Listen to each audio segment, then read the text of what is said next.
लाल जी के बेटे राघव की शादी की बात जगह जगह चल रही थी, लेकिन किशोरी लाल जी को कोई लड़की पसंद ही नहीं आती थी। और उसकी एक ही वजह थी, किशोरी लाल जी का लालची होना। उनको लड़की वालों से मोटा दहेज चाहिए था और इसी चक्कर में एक दिन वो एक बहुत पैसे वाले के घर अपने बेटे का रिश्ता लेकर पहुंचे। उस आदमी का नाम था ओम प्रकाश। देखिए किशोरी लाल जी, मेरी एक ही बेटी है और मेरी सारी संपत्ति जायदाद सब कुछ मेरी बेटी नैना का ही है। पापा, नाम से लगता है बहुत खूबसूरत होगी। कितना अच्छा नाम है ना, नैना। हाँ, वैसे बात तो सही है आपकी। अब इतना पैसा है, जमीन जायदाद है, इकलौती बेटी, आप भी क्या करेंगे? सब कुछ उसे ही देंगे ना। बिल्कुल ठीक पहचाना आपने। बस बेटी की शादी और सारी जायदाद उसके नाम। पापा, बिना देखे हाँ कर दीजिए ना। इतना अच्छा रिश्ता फिर कहाँ मिलेगा? माला माल हो जाएंगे हम। मैं अपनी बेटी को बुलाता हूँ। अरे नहीं नहीं नहीं नहीं, आपकी बेटी का नाम नैना है, सुनकर ही लगता है बहुत सुंदर होगी। रहने दीजिए अंकल, मैं तो आपकी बेटी के नाम से ही इतना खुश हो गया हूँ कि उसे बिना देखे शादी करने को तैयार हूँ। अब तो मैं उसका चेहरा सीधे शादी के बाद ही देखूंगा। और इस तरह राघव नैना का चेहरा नहीं देखता और उससे शादी कर लेता है। शादी के बाद अपनी सुहाग रात पर जब राघव नैना का घूंघट उठाकर देखता है तो नैना की आंखें बंद थी। कितने खूबसूरत हो तुम नैना, जरा अपनी आंखें खोलकर मेरी तरफ देखो तो सही। नहीं, मुझे शर्म आती है। अरे, मैंने तुम्हें शादी से पहले भी नहीं देखा, और अब अगर तुम आंखें खोलकर मुझे देखोगी भी नहीं तो मुझे अच्छा कैसे लगेगा? इससे पहले कि नैना अपनी आंखें खोलकर राघव की तरफ देखती, अचानक से लाइट चली गई और राघव नैना को पूरी तरह से देख भी नहीं पाया। अगली सुबह नैना राघव के लिए नाश्ता बनाकर लेकर आई। अरे ये क्या, आधा पराठा सेका हुआ है और आधा बिल्कुल कच्चा। ये तुमने क्या किया नैना?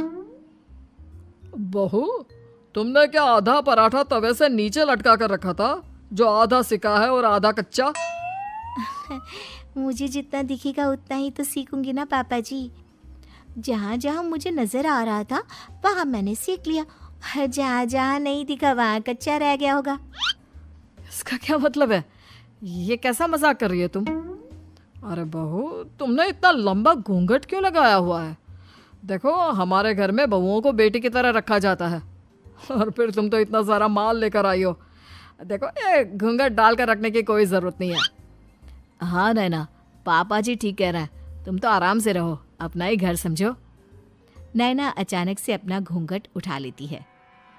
अरे ये क्या पापा, नैना की तो एक आंख फूटी हुई है।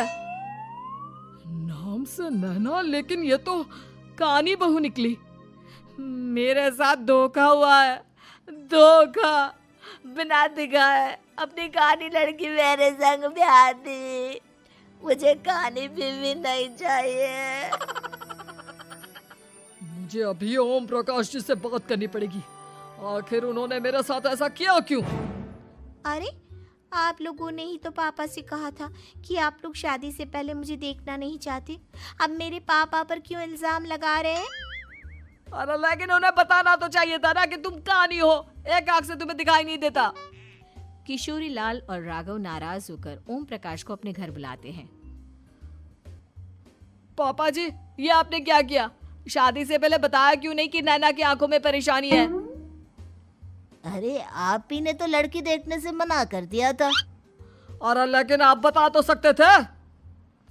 आपको तो हमारी बेटी की प्रॉपर्टी चाहिए थी, वो भी पूरी की पूरी। अब क्या हुआ अगर उसे आधा दिखाई देता है? प्रॉपर्टी तो आपको पूरी मिल गई ना। अरे ये क्या बात हुई? मेरी शादी प्रॉपर्टी से नहीं, आपकी बेटी से हुई है। अब ये तो पहले सोचना चाहिए था, तब तो मेरी प्रॉपर्टी देखकर तुम्हारी जुबान लप लपा रही थी। लेकिन मैं कानी लड़की को अपनी बीवी बनाकर नहीं रख सकता। पापा, कुछ करिए ना आप। हाँ, करता हूँ। देखिए ओम प्रकाश जी, आप हमारे साथ ऐसा नहीं कर सकते। और तुम देखो, अगर तुमने मेरी बेटी से शादी तोड़ी ना तो जो भी प्रॉपर्टी मैंने तुम्हें दी है वो तो पूरी की पूरी वापस ले ही लूँगा और आधी प्रॉपर्टी तुम्हारी भी लूँगा। अरे मेरी आधी प्रॉपर्टी भला क्यों लेंगे आप? इसलिए क्योंकि मेरी बेटी को आधा नजर आता है और उसकी नज़र अभी तक तुम्हारी आधी जायदाद पर ही पड़ी है। अब तुम उसे घर से निकालोगे तो कुछ तो लेकर जाएगी ना। और अगर हम आपकी बेटी को अपने घर की बहू बना कर रखे तो? तो तुम्हारी पूरी प्रॉपर्टी तुम्हारी ही रहेगी और जो मैंने तुम्हें दिया है ना उसमें से बस मैं आधा लेकर जाऊंगा। अरे लेकिन अब आप अपनी दी हुई प्रॉपर्टी में से आधी वापस क्यों लेकर जाएंगे? अगर मैं आपकी बेटी को अपनी पत्नी बनाकर रखने को तैयार हूं तो? इसलिए ताकि भविष्य में अगर तुम मेरी बेटी को धोखा दो तो उसके पास कुछ तो रहे जो पति का हो। वैसे मेरे पास तो बहुत कुछ है लेकिन अपने पति की कोई निशानी तो उसके पास होनी चाहिए ना। अब अगर तुमने मेरी बेटी को कानी कहा तो तुम्हें प्रॉपर्टी भी कानी ही मिलेगी, पूरी नहीं। जमाए राजा। किशोरी लाल और राघव समझ चुके थे कि वो बुरी तरह फंस चुके हैं और अब उनके पास वहां से निकलने का कोई चारा नहीं है। अब समझ में आया ना, लालच बुरी बला होती है। एक तो तुम्हें प्रॉपर्टी मिली, ऊपर से बीवी मिली, उसमें तुम्हें नखरे भी दिखाने हैं। आए बड़े, चुपचाप बैठो दोनों।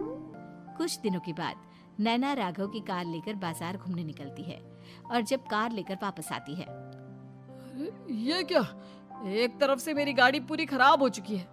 लगता है तुमने मेरी गाड़ी को किसी दूसरी गाड़ी के साथ एक्सीडेंट किया है। अरे अरे कितना बड़ा नुकसान कर दिया तुमने बहू। वो क्या है ना पापा जी, मुझे एक आंख से दिखाई नहीं दे रहा था, सामने से गाड़ी आ रही थी। मुझे तो सिर्फ आधा ही दिखाई दिया और वो गाड़ी मेरी कार से रगड़ते हुए निकल गई। अब मैं क्या करूं बताओ? आप इसे ठीक कराने के पैसे कौन देगा? तुम्हारे पापा। तुमने मुझसे इस तरह से बात की? अभी रुको। नैना राघव की शिकायत ओम प्रकाश को कर देती है। देखो राघव, अब जो मेरी आधी प्रॉपर्टी तुम्हारे पास थी ना उसमें से आधी और मैं लेकर जाऊंगा क्योंकि तुमने मेरी बेटी को डांटा। अरे नहीं नहीं पापा जी, गलती हो गई, माफ कर दो। गलती की तो कोई गुंजाइश ही नहीं। अगली बार मेरी बेटी को डांटा तो बची हुई आधी में से आधी और ले जाऊंगा। लालच के चक्कर में हम दोनों ने बहुत बड़ी गलती कर दी बेटा। एक तो तुम्हें कानी बहू मिली और ऊपर से जो माल मिला वो भी काना। इस तरह राघव की हर एक गलती पर ओम प्रकाश उसकी प्रॉपर्टी का आधा आधा हिस्सा लेकर अपना सारा माल वापस ले गया और राघव को कानी बीवी से काम चलाना पड़ा। भाई लालच वाकई में बुरी बला है।